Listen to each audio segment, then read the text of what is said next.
It said everything happens for a reason, but maybe everything happens for a Reese's. Take noise-canceling headphones. Do they block hearing to heighten taste? That sound seems to show everything happens for a Reese's. This podcast is brought to you by Colgate Total. We take oral health as seriously as you take sports. That's why Colgate Total Active Prevention uses advanced technology to help prevent oral health problems like cavities and gingivitis before they start. It's clinically proven to provide 24-hour antibacterial protection with twice daily brushing after 4 weeks of use. So get a winning routine and prevent oral health problems before they start. Shop Colgate Total Active Prevention at a retailer near you. 92%, you already know what time it is. That's right. We got a very special guest episode for you today. We have got Erin Andrews and Charissa Thompson on the show. What? Are we the first females to be on this podcast since a certain incredible interview? We'll almost have the same views. A lot of great stuff about their careers. I worked in Olympics with him. Nobody could outdrink.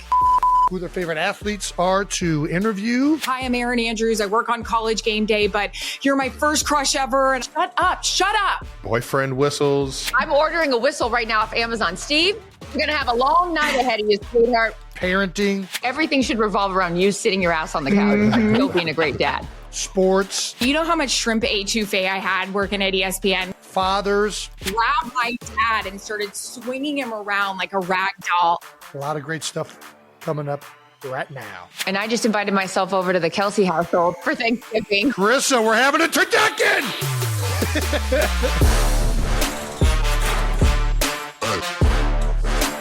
Welcome back to New Heights, ladies and gentlemen, boys and girls, a Wondery show brought to you by KFC.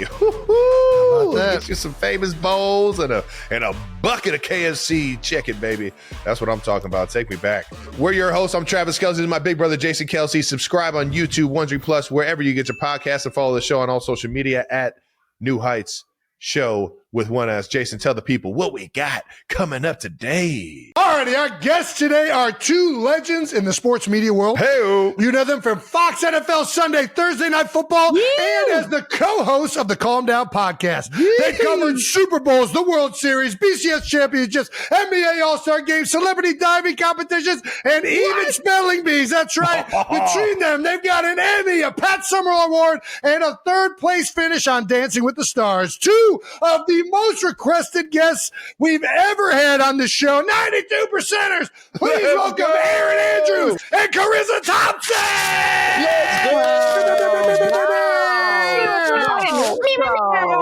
Erin doesn't break those pom-poms out for nothing. There we go. That intro is everything You I wanted and know, more. I keep them locked down. Hi, guys. Thanks for What's having going us. on?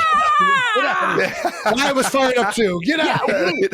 Bring them back. Come on, all of your children. Can we make the joke, Charissa? Are we the first females to be on this podcast since a certain incredible interview that you had? And we're going to be... Yeah, we'll almost have the same views. Yeah, I'm sorry, sure. guys. In this one. Mhm. We're just lucky enough to have you guys on here. I got to know, who did the spelling bee?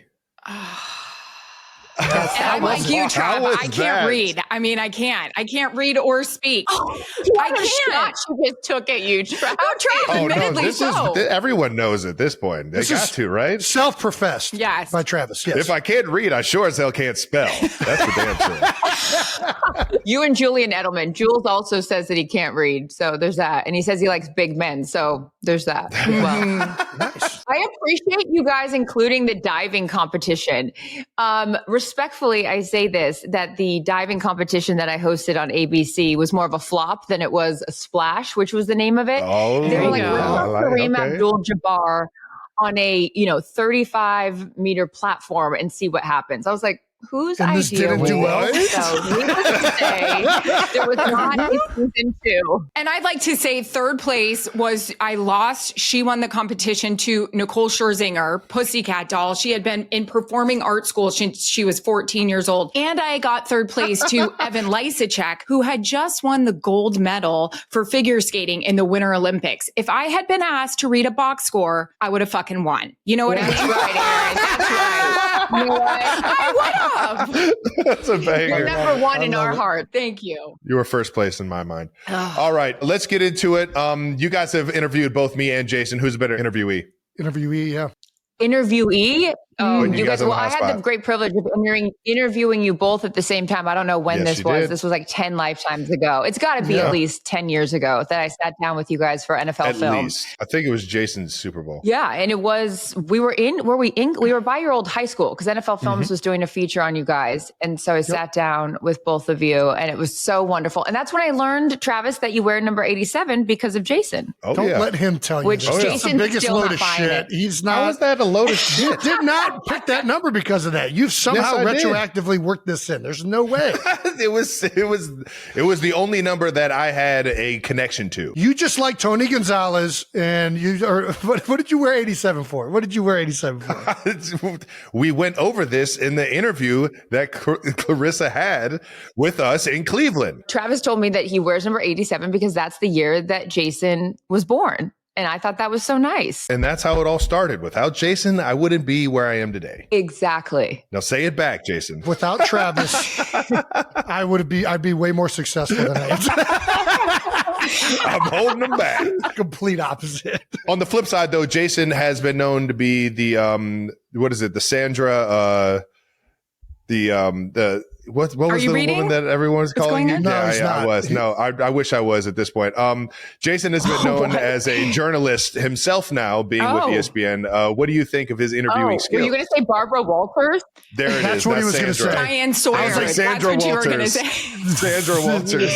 Sandra Walters. Lesser known, Barbara Walters. Oh, gosh. I'm I digging think you're myself a killing hole it, here. Jason. We saw you. I don't know where we saw you recently, but yeah, I think you're doing an amazing job. I will tell you though, we were just making a joke about, when you guys had Taylor on. Charissa and I were both saying after that, you nailed that. Crushed. You freaking crushed That's that. so hard. And actually, I'm going to ask you some questions right now.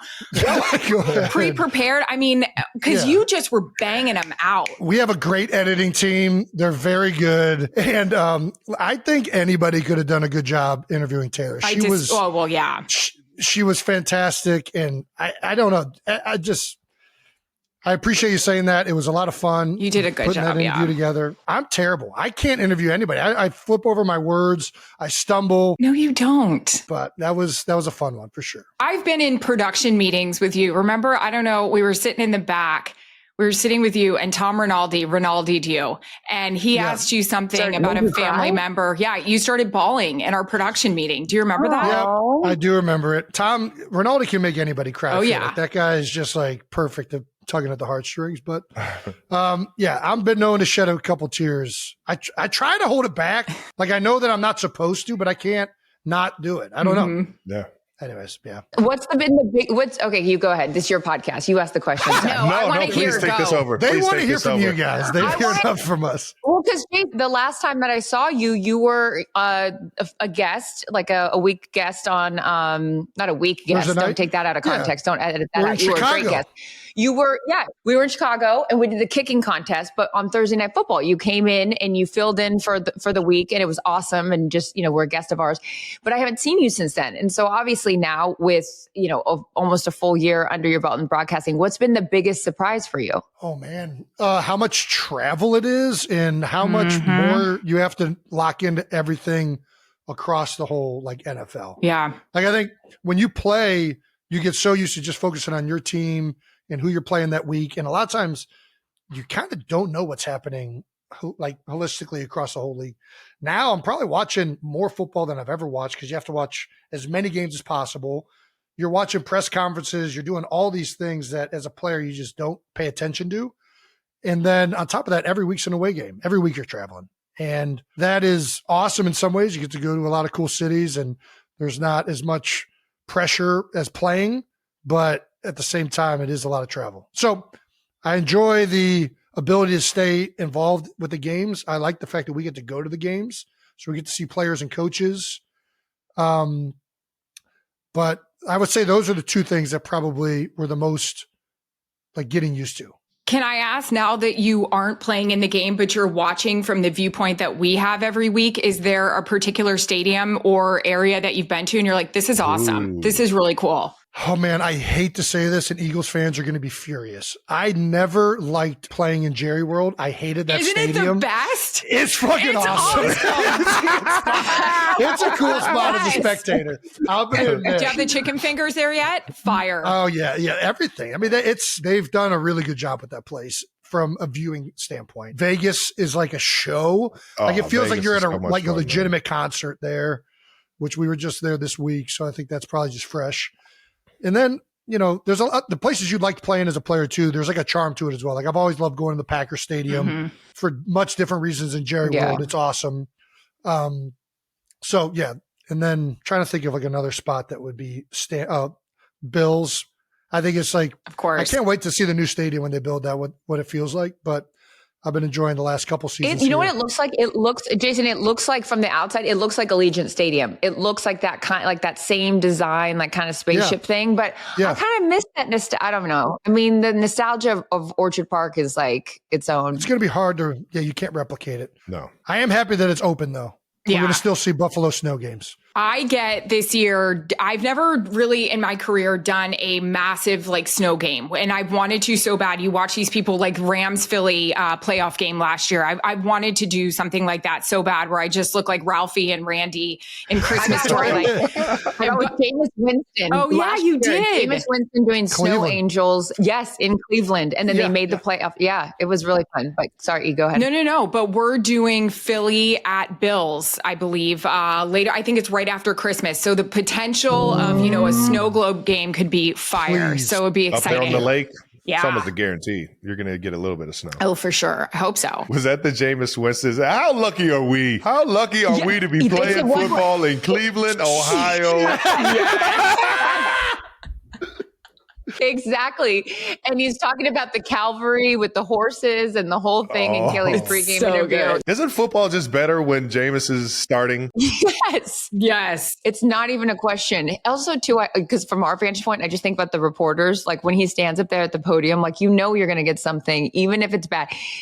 Obviously, he ends that game by throwing the interception, and he still is like positive. And you're like, this guy is the ultimate optimist. He's won at life. I got to shoot that question back to you guys, though. Going into every single NFL stadium all over the country, which one's your favorite to visit? Hit it, CT. Well, the nostalgia of Lambeau is always number one. I mean, that is football. So that's number one for me. But also, Arrowhead's great, too. I'm not just saying that because it's huge, Trav. It's because it hasn't gone corporate. And as much as these big stadiums are great for some reason, you start to lose that feel. Your stadium is very much like a college field because the fans are right on top of the field and you don't have all the suites down below and that kind of stuff.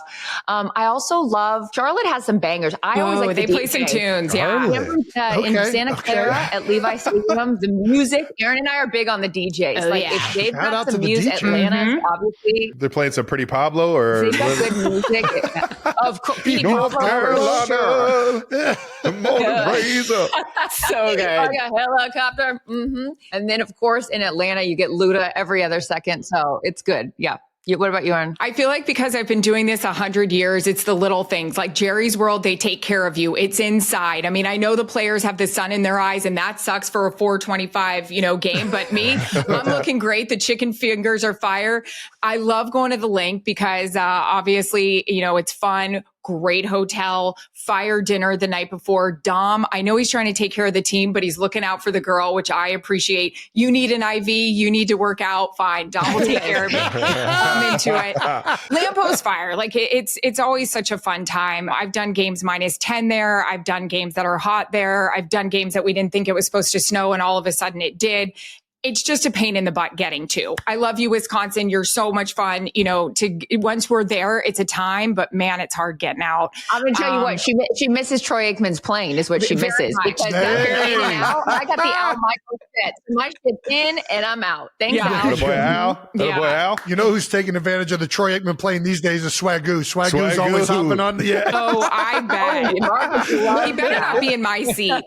He keeps calling Troy his best friend, so he keeps that plane situation situation Shoot. fresh. I bet he does. You're all FBO is your best friend. Got it. We were talking about Jerry's World. I'm actually going to Jerry's World on Thanksgiving. You are. You guys have a few Thanksgiving games, I believe, and a Black Friday game as well, right? Yep. What's that like doing like hosting a holiday game? And is that any different than the actual ones, or is it just kind of getting away from the family? Or Since I've gone into this industry, because I used to do Thursday night football with Mike Tirico, Kirk Herbstreit, we had a group together. I mean, we were doing West Virginia games, and Louisville, West Virginia on Thursday. Yeah. So it's hard, but I think it's, Chris and I say it all the time to women that ask us about being in the industry. It's one of the best jobs, but you have to love it because, in the morning on Thanksgiving, you're sitting in a hotel room watching the Macy's Day Parade, but then you have a front row seat to some of the best athletes in the world. So it's also pretty badass because we have some amazing games that we get to watch. And I just invited myself over to the Kelce household for for Thanksgiving. Come on over, Chris. So yeah, it's great. And then I'm going to be with you, Trav, in Kansas City.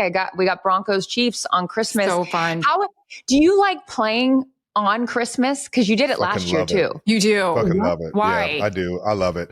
I just, I think I have a blast going outside and just playing the game I love on a day like that when I know everybody's enjoying their families together, or sitting around a campfire, or sitting around the chimney or the Christmas tree, watching the games at home. And I just know I can almost feel the excitement of Christmas that everyone else is enjoying while I'm on the field. And I don't know. Aww. It's just, it's a fun atmosphere. I've had the pleasure of playing, I think 3 games on Christmas, and each and every single one of them I had a blast in. And on top of that, I get to have everybody come through to Kansas City. Christmas in KC this year, so it'll be a good time. That's right. Those games just feel different. They do. Like Thanksgiving, we all on Fox, we pay tribute to John Madden, which is really, really special. So that day just feels different for us. Yeah. The turducken. Mm-hmm. You guys ever had the turducken? I have never had one. I've always wanted to. I don't even know where you get that. I'll get one sent to your house. They send us all one. Yeah, we'll get them for you guys. Carissa, we're having a turducken. Goddamn right. By the way, I'm packing that on air, Al, and I'll see you in Philadelphia. It is so good. Can you fry a turducken, or does it have to be roasted? Well, how do you cook a turducken? That's a great question. Why not? Well, because there's stuffing on the inside. Yeah. Oh, yeah. There's a lot of things in there. Hey, one guy that we all love on this podcast a lot, Greg Olson. We had Greg Olson eat a turducken one year, and it was just like, He went crazy? Oh my God, so good. Hands through the hair, by the third quarter, it was so fabulous. Yeah. Forget the gel. It's just straight grease. Jason likes to do a fried turkey. Yeah, we do too. Like frying. I prefer the fried. Same. Bird. No, I'm saying you like to fry your turkey on Thanksgiving. I'm frying it. Yeah. Same. All right. I just want to make sure. Oil. Yeah. Wait, you actually do it, Jace? Yeah. Oh yeah. Jared does it too. Twice. He's gone through 3 fryers. I do tend to leave the oil in the fryer outside for too long, and then we got to pitch the fryer. But yeah. So what's the key to a perfect fried turkey? Got to brine it. Definitely make sure that it's completely thawed and there's no it's not frozen. All that leads to a disaster. You don't want that. You got to make sure you get the fill line properly, right? Because obviously proper fill line. When you put the turkey in, the oil is going to come up, so you don't want that oil too high, but you want enough that it's going to cover the bird. But yeah, you brine it. There's an injector. One of our former strength coaches told me, I forget the name, but there's a specific injector of like butter Creole seasoning that you inject right before you put it in the fryer. It is real good. Very good. Yeah. That's about it. Yeah. We love it. Can't wait. Put the seasoning on the outside of it. Yeah. They're good. I feel like once you fry turkey, you can't go back. Jared does one every year. I love it. I'm with you 100%.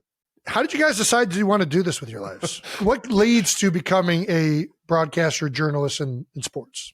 Erin and I have very similar motivations. I'll let her tell her side of the story, but mine was because I loved hanging out with my dad, and he would watch football every Sunday. I would beg my mom to miss church so I could just hang out with my dad. I would sit next to him, and I had one simple rule. I wasn't allowed to talk. He would teach me the game. If I had a question, I'd have to raise my hand, and he would teach me the game of football. And it was because he's like, hey, I'm not going to have you yapping over here the whole time. So I will teach you the game. Hilarious. But you know what, Jason, you'll appreciate this. And Travis, when you have kids as well, he would make everything a game, right? So he's like, all right, we're going to play school. So you're going to raise your hand and I'm the teacher and I'll teach you and those kinds of things. Nice. He also had long hair. And so it was like, if he wanted to be lazy and watch us, he's like, okay, I'm the patient. I broke my leg. I can't get off the couch. So fix my broken leg. Or so every game he played revolved sitting on the couch and it was still playing with us. It was genius. Brilliant. He's like, he had long hair and he's like, look, I need my hair cut. You got to fix my hair. Again, hasn't moved from the couch. But anyways. I need to get some of these games. Yeah. I'm digging this. You're playing games all wrong, Jason. Everything should revolve around you sitting your ass on the couch, still being a great dad.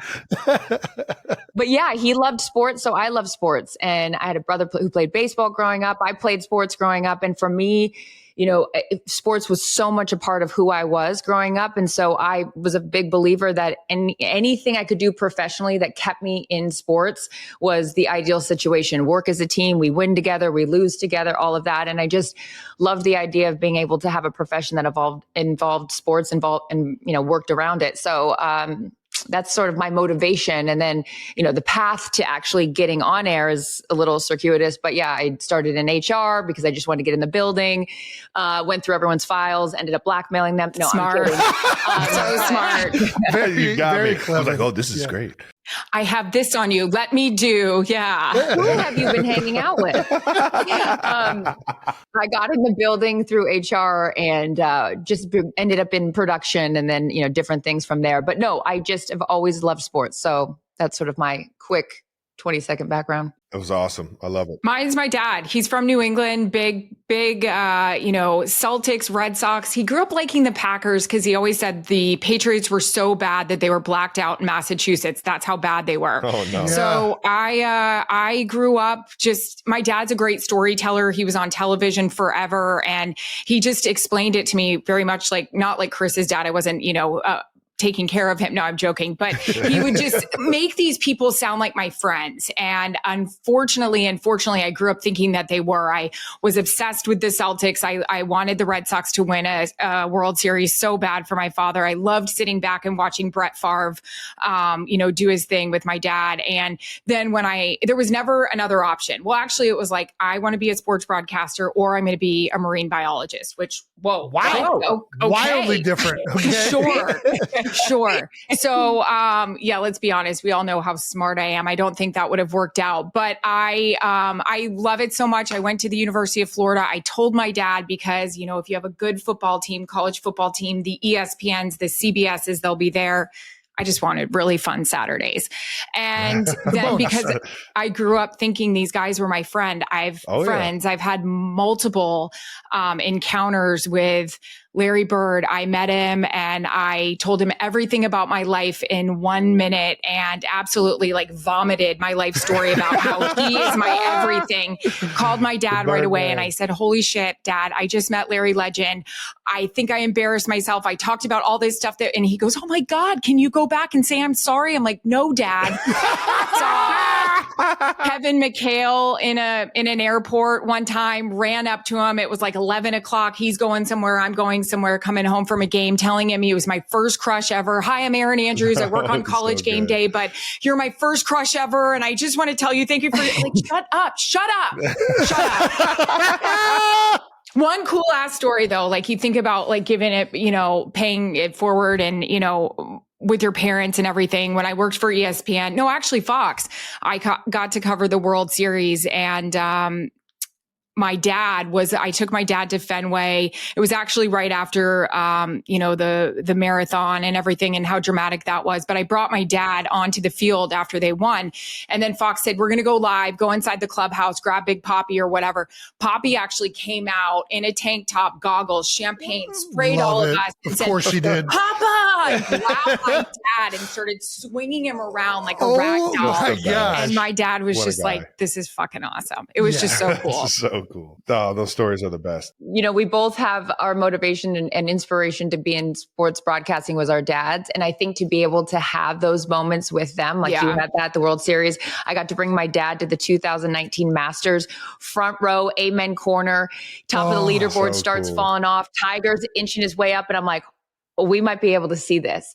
And then we go to 16 or second row at 16, he birdied 16. And I like sat there and I was like, holy shit, I'm going to be able to experience Tiger winning the Masters with my dad.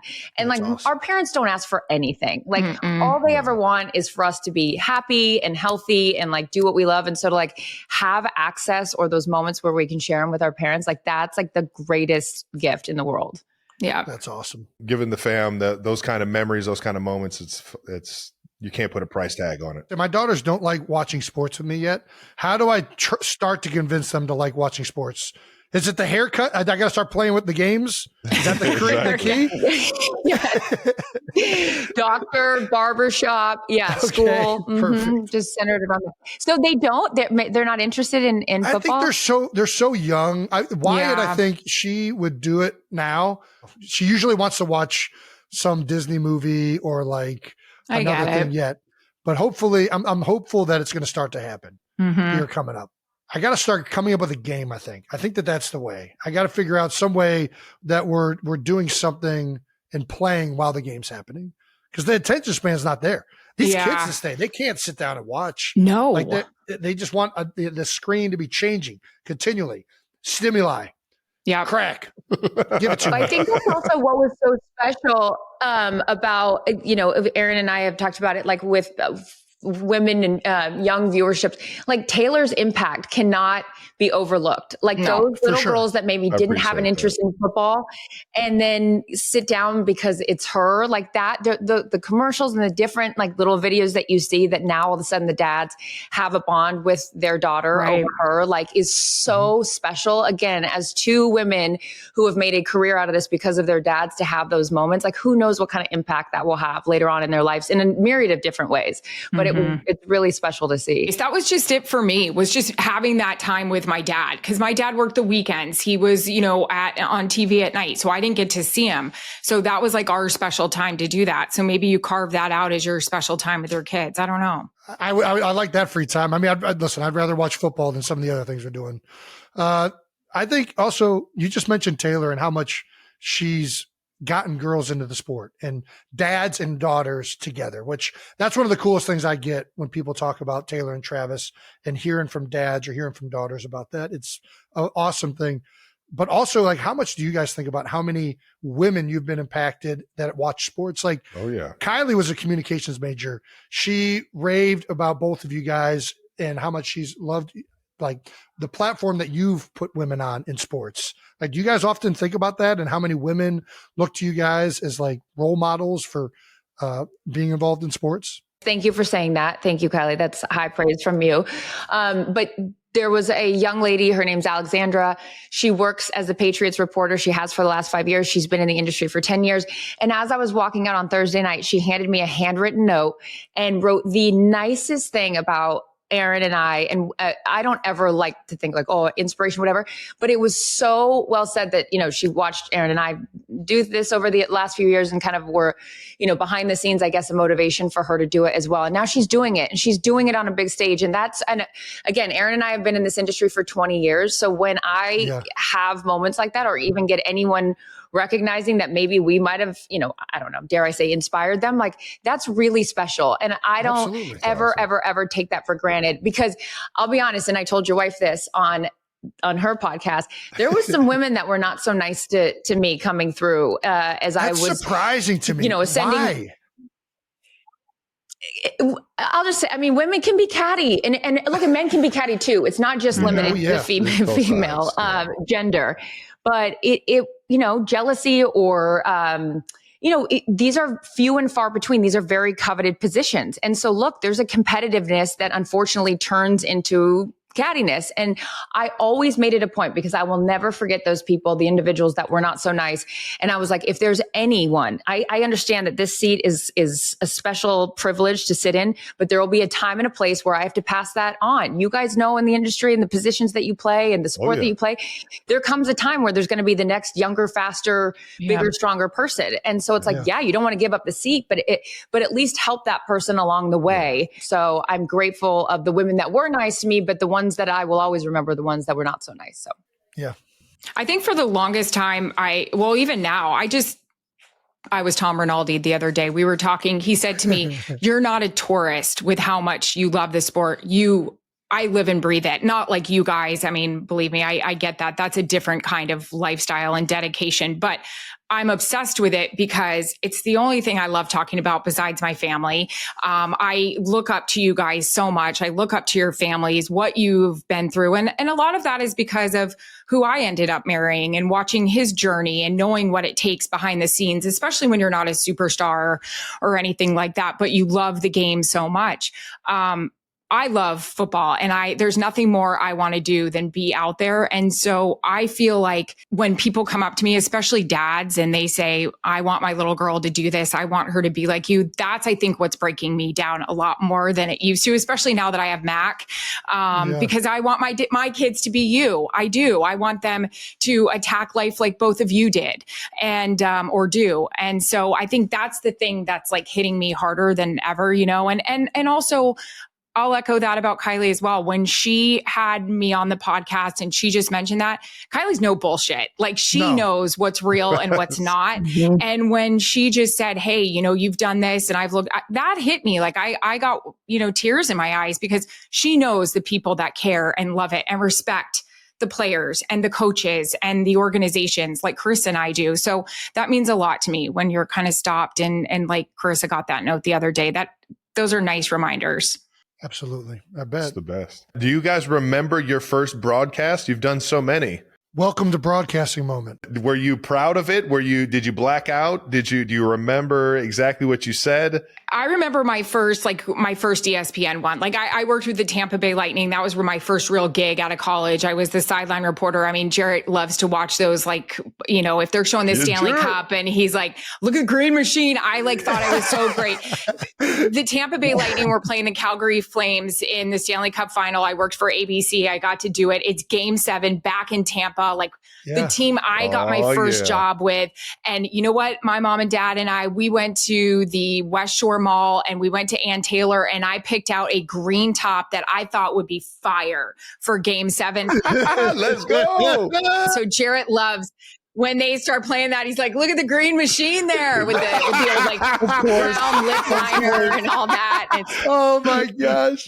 My first ESPN game, they threw me after I got, I did that for ESPN. They threw me on Saturday Night Football, which was, such a huge deal. And I think it was Virginia Tech, USC. And it was somewhere. It wasn't even at their stadium. It was such a big night for those two teams. And, I remember we had a jib cam. Jason, you know the one because I think you guys use it. They had a jib cam and I was gripping that microphone so hard, but I also was standing with my legs like this. Like I was bracing myself like a cheerleader, like the old. And my producer, after I nailed my hit, goes, hey, great job. So next time we do this, close your legs. I needed a good base. CT, what about you? When I, worked in HR, then I moved into production and I was like, I want to, be in sports broadcasting. They're like, cool. Good luck with that. So I work in production. And so I took whatever job was available in the production because it was remember all the RSNs, like the Fox Sports Rocky Mountain or Fox Sports Pittsburgh. All yes. Yep. So I moved to Denver. And I became a production assistant and I just worked behind the scenes and I did anything I could to learn the trade and all that kind of stuff. And so then they were like, well, we're going to send you out to like local bars and, kind of interview fans and all that kind of stuff. So that was my first on-air experience was in a bar. And I was like, well, this is weird. So natural in this environment. I'm in my element. Yeah, these are my people in here. So then that got parlayed into they let the girl go that was on air as their Rockies reporter, the Colorado Rockies. And so they they were like, we'll give you a shot. And if you're okay, then we'll give you another shot. And then they kept giving me shots. And so that turned into a 2-year contract, which was awesome.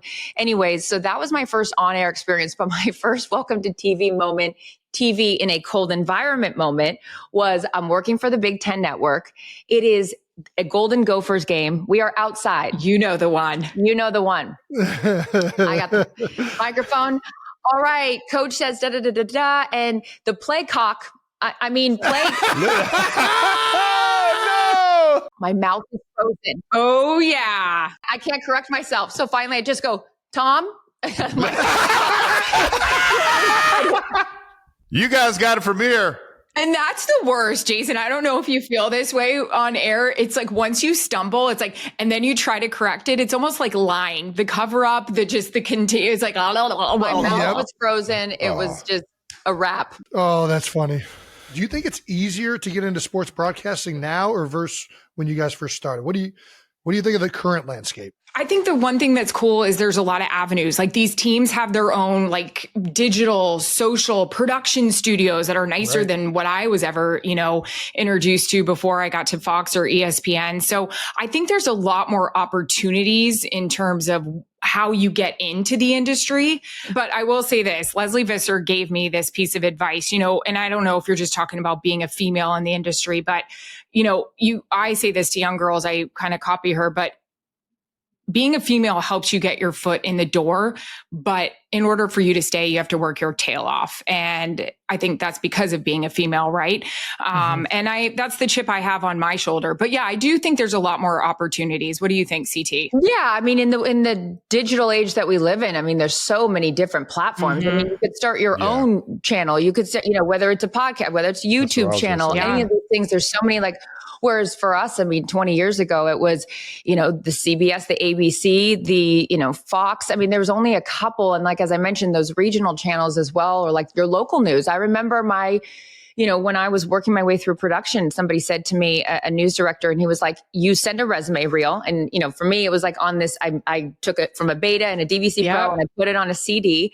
And he's like, there's going to be different news directors that are going to put this tape in for all of 5 seconds. So if you don't capture their attention in the first 5 seconds, it's a wrap. You're going to be thrown in this pile with a bunch of other tapes of people that want to do this. And so when I was younger and I knew I wanted to do it, I took a paper towel roll and a tennis ball and I taped it together and I made a microphone and I took my parents', old camcorder thing and I set it up on the ledge and I begged my brother to be Jay Buhner. I was like, can you please be Jay Buhner so I can interview you? And I made this whole thing. And he got a free bat, when you go to the Mariners games, it's batting, helmet night or whatever. So he put 2 years older than me. And he's like, oh, this is so stupid, Charissa, so stupid. And I was like, please, I'll do whatever you want. Just please, can you please just do this? So he's like, fine. Cute. So he stands there and I interview him with this. Yeah, I mean, I was like, you can't be Ken Griffey. I mean, unfortunately, I would have liked that, but I'm trying to make this as realistic. That video would have been epic. And I ended up using that on my resume reel. That's on your reel. That was on your reel? Yeah, because I was like, how am I going to get these news directors' attention in the first 5 seconds? And so it was like a 10-year-old, little girl interviewing cute. her brother. So anyways, those were the things that we had to do. Nowadays, with social media, you don't have to, create your own show on attention. Instagram, You just have to get followers and you have to do all of that stuff where it's there's a following. There's a whole different avenue that you can approach it from, which is great. I mean, the more the merrier. That's what I say. I mean, here's my thing about that too, and welcoming in everybody. There's room at the table for everybody. And if there isn't, then get another table and build a group over there. So I think it's awesome that if anybody wants to do this job, there's opportunities. But again, as you work your way up, there's those coveted ones that are few and far between. Right. CT, do you remember any of your features or packages that were on your resume reel? I can only think of one that I know. And I remember I was editing it and I was trying to do Phil Collins in the air. Do you remember one of yours? Oh yeah. Not as dramatic as a Phil Collins in the air. This was, you had to do the recording and the editing. And this wasn't just that's crazy. And mine was awful. Chasey, could you imagine if we had to edit this show? Oh my God. Edit, carry the tripod. You had to set up the shot. You had to do, voiceovers. You had to do all of that. But I think that's good to be able to learn all facets of it. But let's go back to you guys editing this show. Okay. Yeah. They would never get out by I don't Wednesday, even know that's for damn what sure. application they use. Like, I can't find the print button on this fucking computer. I would have no chance. I don't know how to work any of this stuff. If you told me to print something on the printer right here, I would Do you guys have a favorite sport that you like covering? Ooh, that's a good one. Doing it. The NFL. NFL for sure. Yeah. I was a part of college forever, even, doing college game day, and it was great. And I loved it so much. And I'm grateful of it. Really just formed me. It taught me a lot. I mean, it did. And I made great relationships with the guys that I worked with, but I knew, and this was a big thing when I left ESPN to go to Fox, I was like, am I doing the right thing? Should I not? I mean, I talked to Coach K, I talked to Chip Kelly, I talked to a lot of people that I worked with, and I was like, is this the right thing to do? It's the best sport to cover. It is awesome. And it's because of you guys. It is. It's just. Are football players the best? NFL players are the best to cover, you think? Hockey's pretty fun too. Hockey's a time. The athletes that play in the NHL are by far the wildest. They are the hidden personalities, of them. man. Oh yeah. Their party, their fun time. Yeah. And they will say more outlandish things. I feel like NFL guys are more buttoned up and kind of toe the line mostly. Whereas I feel like NHL guys, you'll get like some great sound bites out of these dudes. There's a little bit of that protect the shield from the NFL, where hockey, because I covered hockey for a couple years when it was Versus. It became part of NBC's package. But I love playoff hockey. There is nothing fucking better. I got to say, like, yes, of course, playoff, the NFL, that's my number one. But right below that is playoff hockey. I'll never forget the Montreal Canadiens were an 8 seed. They knocked off the Capitals. Then they knocked off the Penguins. Then they took the Flyers. I think it was to 4. And just going and working a game at the Bell Center in Montreal. And like, it was an awesome experience. And I don't need to tell Erin because she's been to more hockey games than she can ever remember. And Jarrett winning 2 Stanley Cups and like that whole experience. But like, hockey is incredible. I loved college. My first ever college football game I worked was Michigan App State. That big, the one, you guys, where they block field goal. Yeah. That's a fun one. Yeah. Right, and I remember I wild. was standing there and I was like, I mean, I'm obviously like, understand the game enough to be like, this is a D3 school. This is, this big upset. And so, I even remember my opening stand up. You could rob a bank in Boone today because no one is watching. Everyone's watching this game. Right. And then it ended up being a big upset. Great.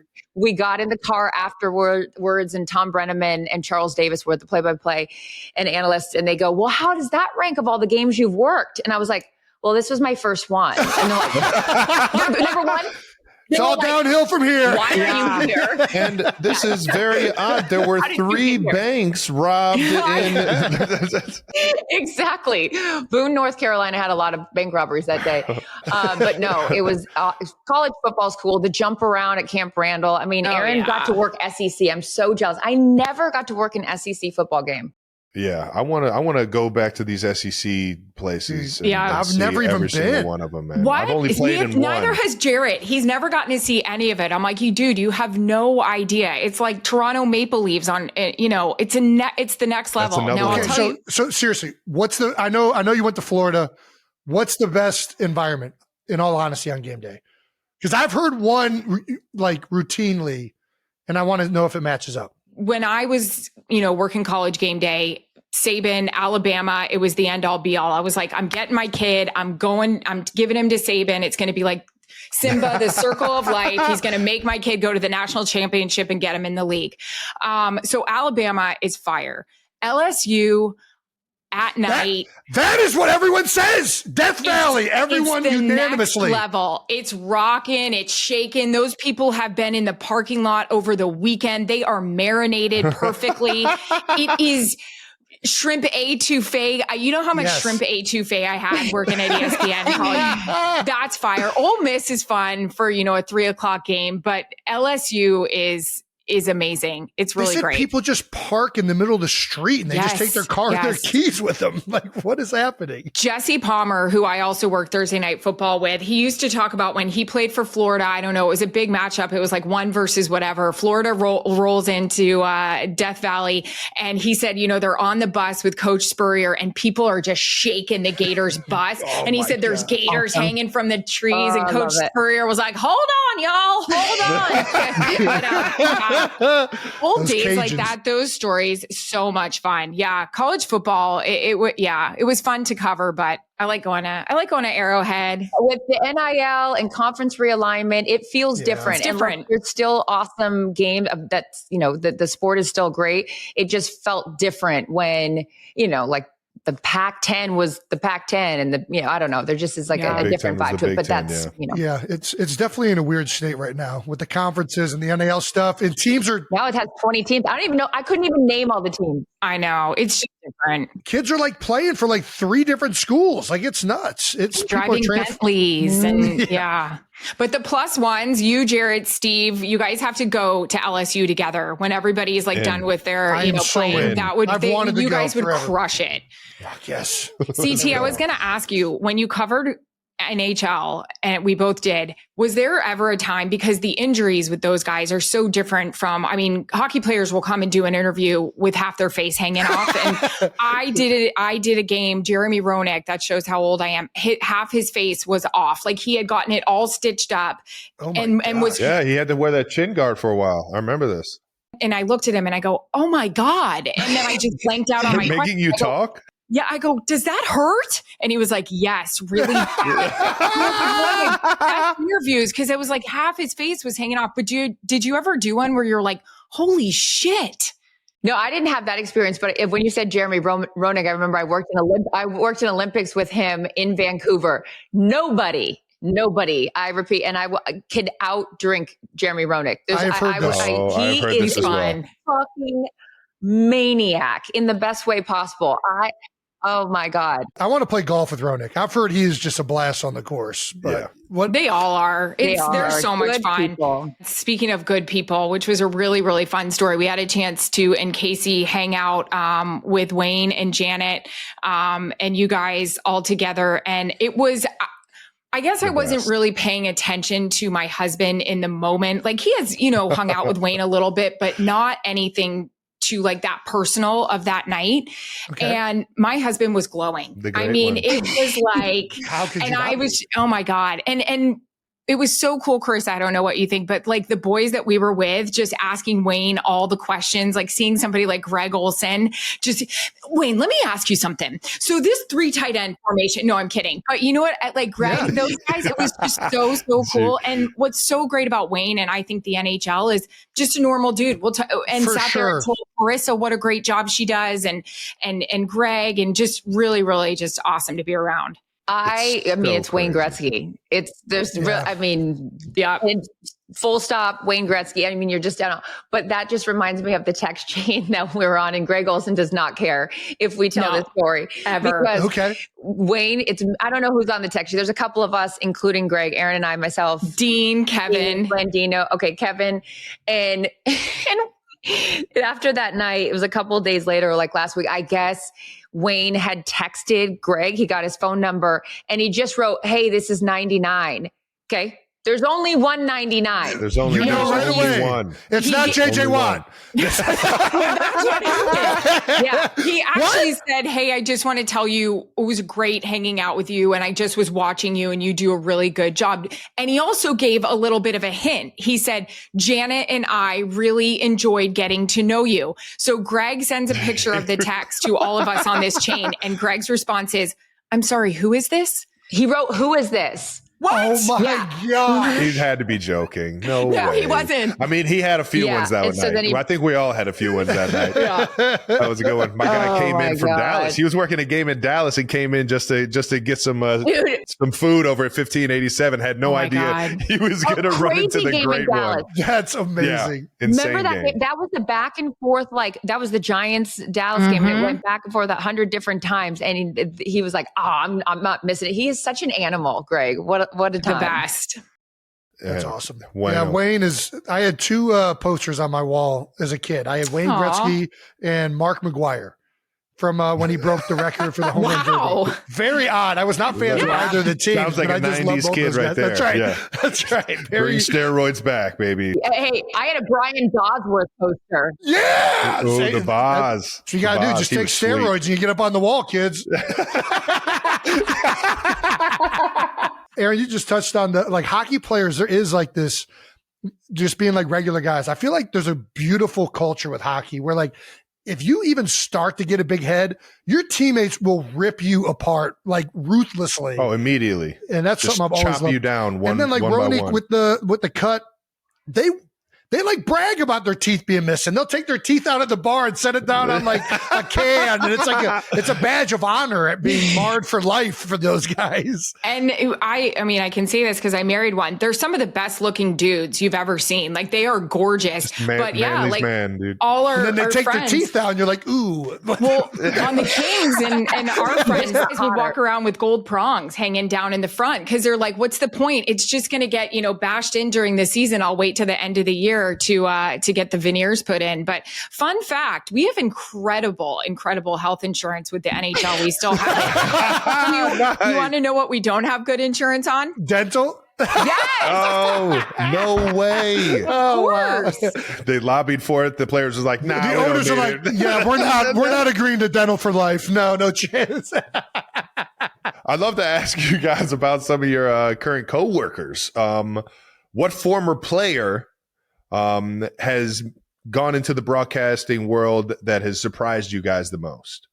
Former player that's good. I'll just start while Erin thinks. I had a really unique situation with Amazon because everybody except for Tony had just come from playing. Oh, yeah. So Sherm just finished playing, Whit just finished playing, and Fitz finished playing. Fresh. So they had never done TV before. I remember we were in our first production meeting and in the rundown. Yeah. It said banter in the rundown, and they all look at me and they go, "What does that mean?" And I go, "Oh, Jesus, we're fucked." I was like, "What do you mean? Head of the class. You don't know what banter is? Come on. Pretty self-explanatory, guys. Just start talking.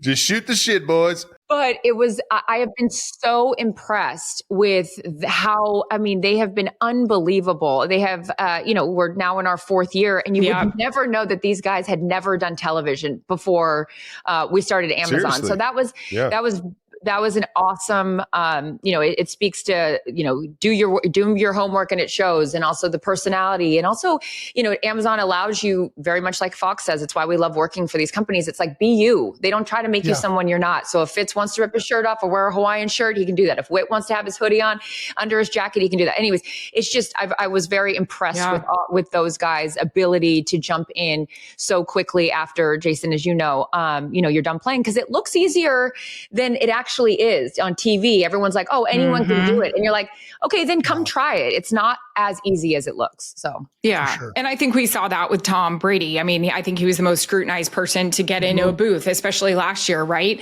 And I'm proud of him. I really thought, like you said, you get in, you think you can do it. And it's like, and I'm not saying that about Tom, but everyone has their opinion, and they let it be known what they thought of him. And it was funny. We were, I think we were doing Tampa. Maybe it was Tampa Eagles week 4.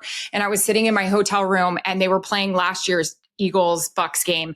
And I texted TB and I just said, wow, listening to you in this game, which was your 4th game of the season versus now, it's just night and day. And that's a testament. Right. And I'm not surprised, because I think all of us know what his work ethic was going to be heading into the job. I think I'm more annoyed about how good he's gotten and how quickly. I'm like, come on, do you do everything well? This is crazy. And you look fantastic. He looks so good. I need to figure out what he's doing. His hair, his skin. He's not going to bars, Jason. Is that what he doesn't go to bars? He doesn't go to bars. I'm not willing to give that up. We're never going to hear. I don't know if he's embracing the grays, Jason. I think you embrace the grays. You guys know this. You've been around enough of us, and you've been around enough guys in the locker room. You can tell when you sit down with players that you're like, you'd be really good at this, by the way. I mean, Jason, we were telling you that nonstop when we would deal with you in Philadelphia, and Trav, we're in your ear about it as well. I mean, you can just tell the guys that'll be able to shine. Jason's been killing it. One of my favorite segments Jason's ever done is his piece on the veteran he did last week in Green Bay. That was an awesome piece. Yeah. Kept Cheers. it together. Mm-hmm. That was awesome. You're the best. All right, that was just a little bit of a brother bragging. It was very sweet. I think we can keep this thing moving to our last segment, which is we got to ask. You guys don't have to answer, but it's you guys should tell us to fuck off. But I think these are fun questions to ask. And I'll start it off with who is the hardest coach that you have ever had a sideline interview with? Lloyd Carr. I'll just start right here. When they were losing, and that Michigan App State game, he blew me off. He didn't stop. He was like, "Peace out." At halftime. Yeah, at halftime. And remember, this was my first ever game, so I was like, "Oh shit!" Like, right. And then I'm like, me now, I would have ran his ass down and tackled him and been like, "No, you're going to answer this question." You got an obligation. No, Lloyd Carr. Mm-hmm. Lloyd Carr was my I mean, that stands out. Ian? For sure. I would say Coach Belichick. And not because he was ever disrespectful, but you knew what you would get, even if they were up by 30. And I love a challenge. And I remember just asking Jarrett, even texting him during the game. I'm like, shit, I'm in my head about this. Like, I want Coach this to go well. And Jarrett would always say, it's not about you. This has nothing to do with you. This is how it is. Like, this is, his demeanor on the field. And because off the field, I would say to Coach, hey, how do I get you to like me? And he's like, what are you talking about? I like you. But that was just how he handled things. So I took it as a mission. Coach Saban, early in his career, when I was doing college, I was very because he was very direct, but then, he's similar. Yeah. Yeah. But I cracked him a bit. So nice. What about the opposite? Favorite coach? Like, who's like somebody where you're like, I get to talk to him and he's just going to kill it. This is going to be great. Yeah. Happy or sad or pissed off, Kyle Shanahan is freaking great at halftime because he will tell you everything and he doesn't candy coat it. Yeah. Chris and I have talked about it a lot, and he'll also do it with a full blown sprint. So it's like, your bra better be supportive. You better have like great shoes. Like, I'm like ducking in and out of you guys. Like, sorry, Jason. Like, you don't, and because he's going, and you better have 2 ready to go because that's all you're going to get. Yeah. I mean, we just talked about it. I was so grateful that Mike Vrabel came up to set. I never ever take for granted. You guys have just played a game. And, you want to go take a shower, or you got, for him, he's got the post game podium stuff and all this kind of stuff. So, coming up and doing an interview from him, Sean Payton's always been great. The best. We worked that 1 year together at Fox, but although my man, I got to work with him. You ask him a question and it's 40 minutes later and he has not answered the question. And I'm like, Sean, the game's over. What is happening? So we're going to work on him being more succinct, but we love Sean. Mike Vrabel. Yeah. I don't know. Mike Tomlin's another OG that's just going to always the lines he delivers are so, he was great just this past week. He's a classic. Yeah. We've had an idea on the show for a boyfriend whistle. What do you think of this idea? Like almost like like a whistle. Like you're the coach, like boop, take the trash out. Like, what are you doing? I don't know. The idea is that men are coachable. So if you need chores done around the house, you get a whistle to get their attention to snap into line and do it. Or if you just mention it to them while they're doing something else, it won't register. Yeah. So to do chores? The idea was to get a boyfriend whistle. Whenever they need to coach up their husband. Oh my God.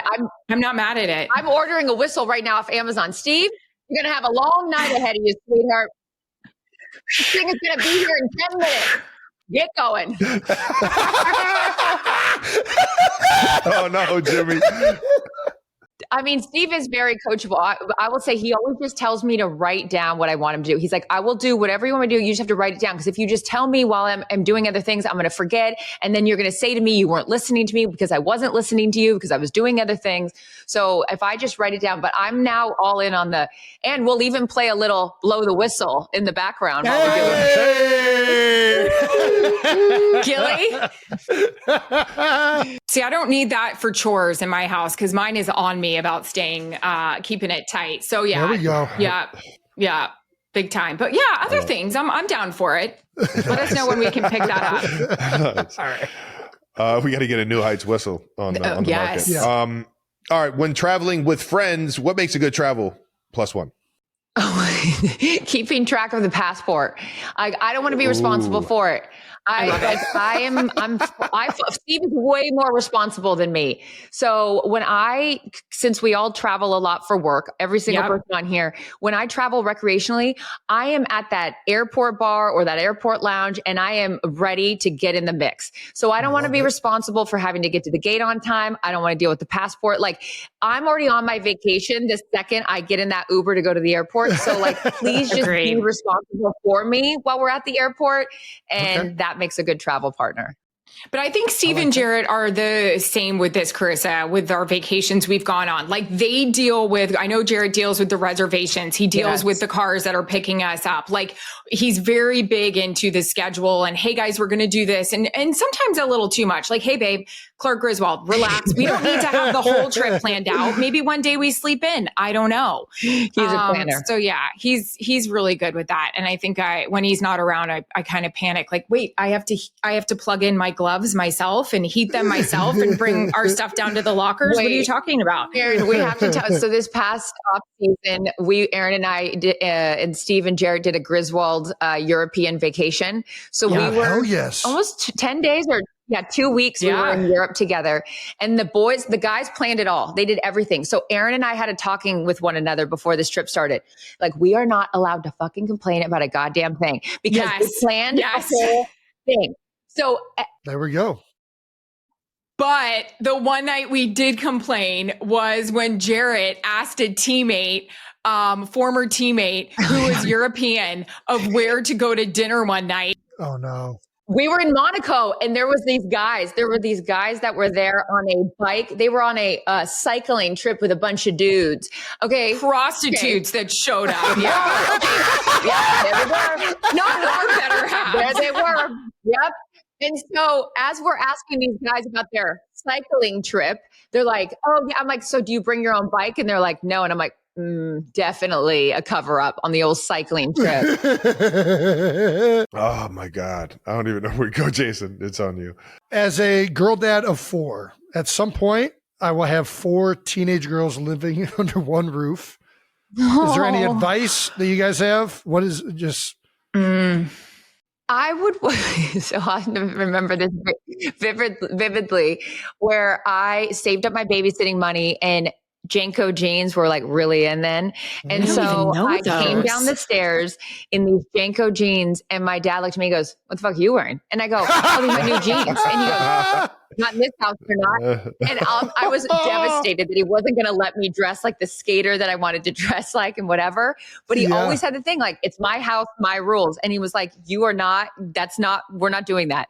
And so I would say along those same lines where it's like, you know, my dad also had this expression, it's not my job to be your friend. It's my job to be your parent. And then when you turn 18, you get to decide if you want to be friends with me. So it's like, as hard as it is, I'm sure, because girls will like, you know, butter you up and all this stuff. It's like, you just stay. And I know you and Kylie are very aligned on this. I've heard you say like, we don't want to raise brats, and you won't, because. And I loved that, Jason. Because it's like, it's your, I mean, to send these children out into the world and be good human beings, it starts at home. And that is a thankless job. I don't have kids. I won't pretend, but I just know, like, for me, that growing up in a household with discipline, but a lot of love, like, I knew what the rules were. I knew that my parents, you know, like, had the best intentions, and like, kids want boundaries. They want to know like what the rules are. So I would say, like, just even if they're girls and you feel like you got to like be a little bit lenient because it will help them later on to not just always like give them the out because they're, you know, little girls.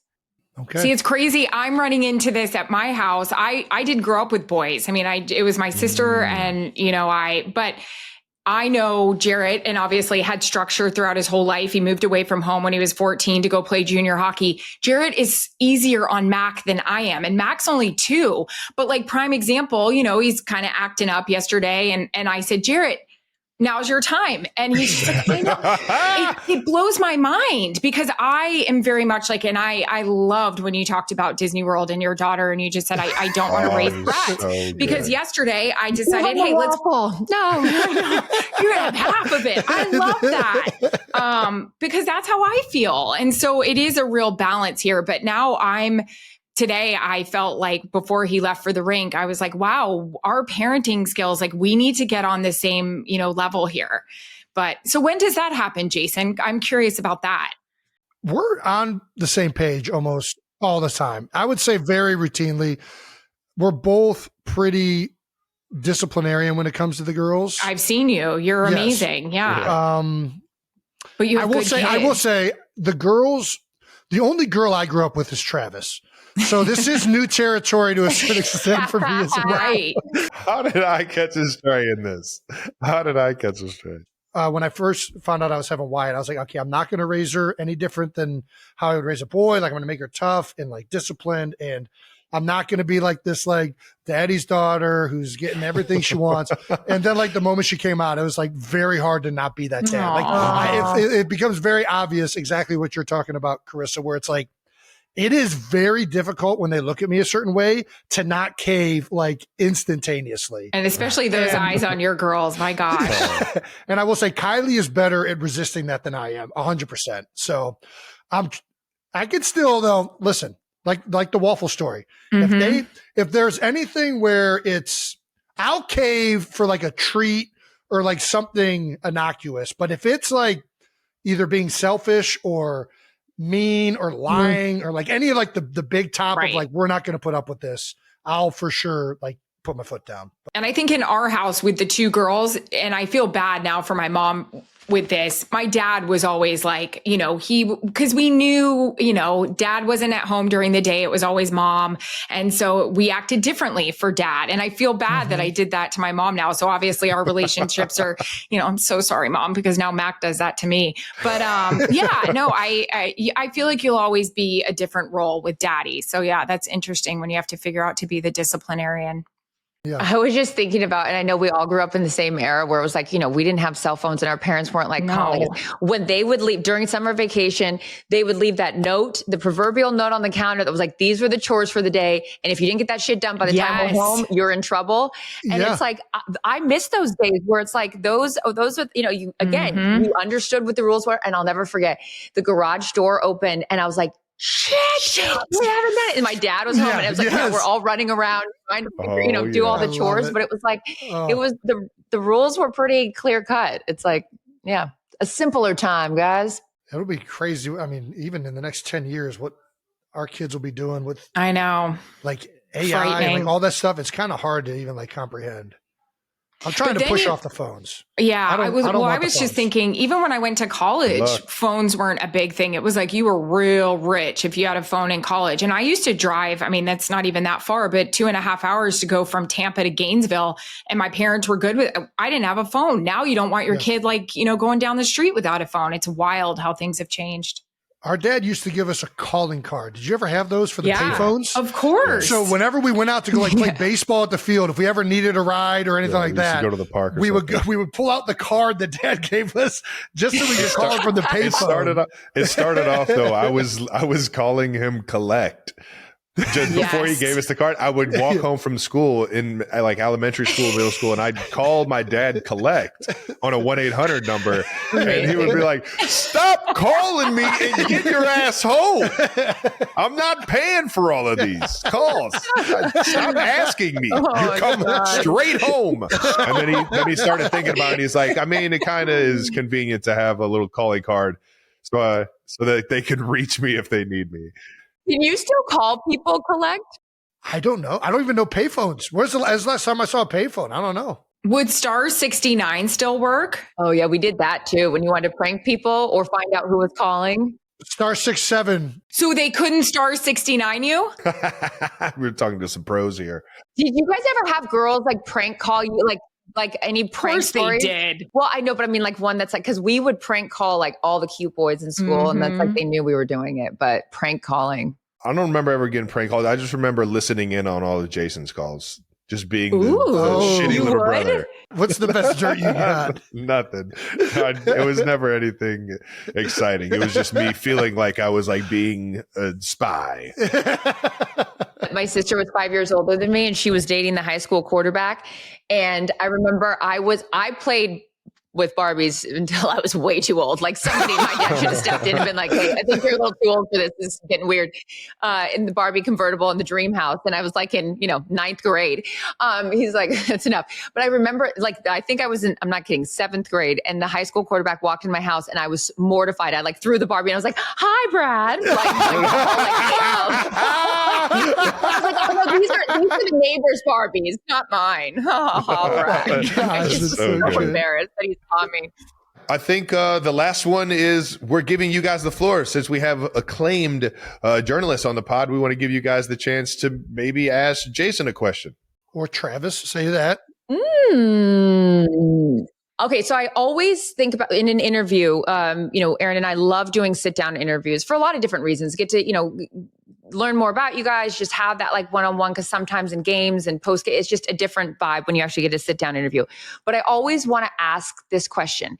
Is there a question that you wish somebody would have asked you and they never did? Go Charissa.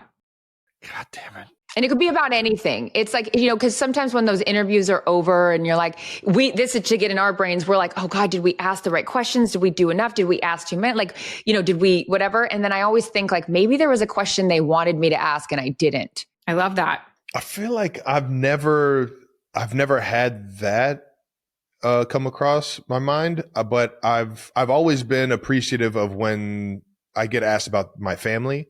Yeah. I think that shining light on my mom, my dad, Jason, our supporting cast around Cleveland Heights. I feel like I've always been like, those are the questions I want to answer more than anything else about football, because that's what's at the core of it all. So, yeah, I think similar to what Travis is saying, a lot of the times you're answering questions about yourself, and it feels a little bit weird when you're kind of doing that. I guess but like we had a great interview like that, Erin, when we did the whole line in Philadelphia. That is one of my favorite interviews. It was one of my favorite good because it was with the guys. It was like with the group. So I fell in love with all of you that day. That was so special. I think, maybe the best answer is kind of what Travis was saying, either the family or like about a teammate or something like that. Those are always the ones that I really enjoy the most as like an interviewer or interviewee. I'm going to bring some humor to it. When I started in this industry, I had a lot of athletes tell me about people that interviewed them that had really bad breath. And that always stayed in my mind. I am a psycho when it comes to breath and interviews. So much so that in my pants, any of my pants that I'm wearing during a game, there are 2 Listerine like containers and even the spray. And if I don't have them, I am like begging the trainers for something. I am begging the guys, the camera guys, anything in my nose, teeth. And then I have a story. I interviewed Ryan Howard one time. And I took in the Listerine thing, they were stuck together. So I think there was like 4 of them and I took it and my breath was so fresh. It hit him in the eyes. And I said to him, oh my God, are you crying? And he goes, no, but your breath is so fresh. Like it just caught me in the eyes. I think we've all had that experience of bad breath, and it's difficult to carry on a conversation. There's definitely some guys I could throw under the bus. I won't do it. But yeah, I think of opposing players when you guys are talking so close. That's my one thing. I'm like, oh God, their breath must be tough. But yeah, you don't think about it during the game, huh? Yeah. Have you noticed it ever on the field? I've more noticed my own teammates. You're sitting next to somebody in meetings, and then all of a sudden it's like, God damn it, he's having a day today. Like nothing worse than somebody ripping ass in the huddle, though. It happens like 3 or 4 times. Like, all right, listen, man, you got to get this under control. This is ridiculous.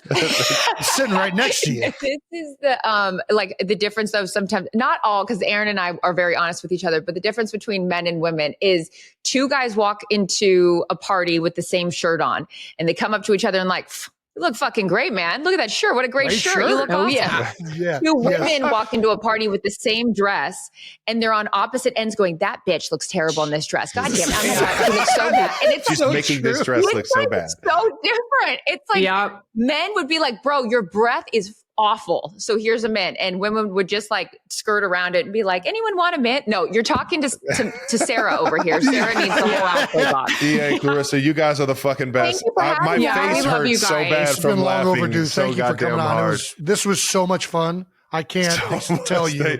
Thank you We for your laughed more time. here than we've laughed in a long time. This is great. Exactly. You guys are the best, seriously, and congrats on the success. Like, I mean, we, us, Erin and I, having come from this world from a long time ago, sitting with you guys in that random warehouse in Cleveland, like we just were your biggest fan. So, Yes. Love you guys. You're the best. Bye, you guys. Thank you.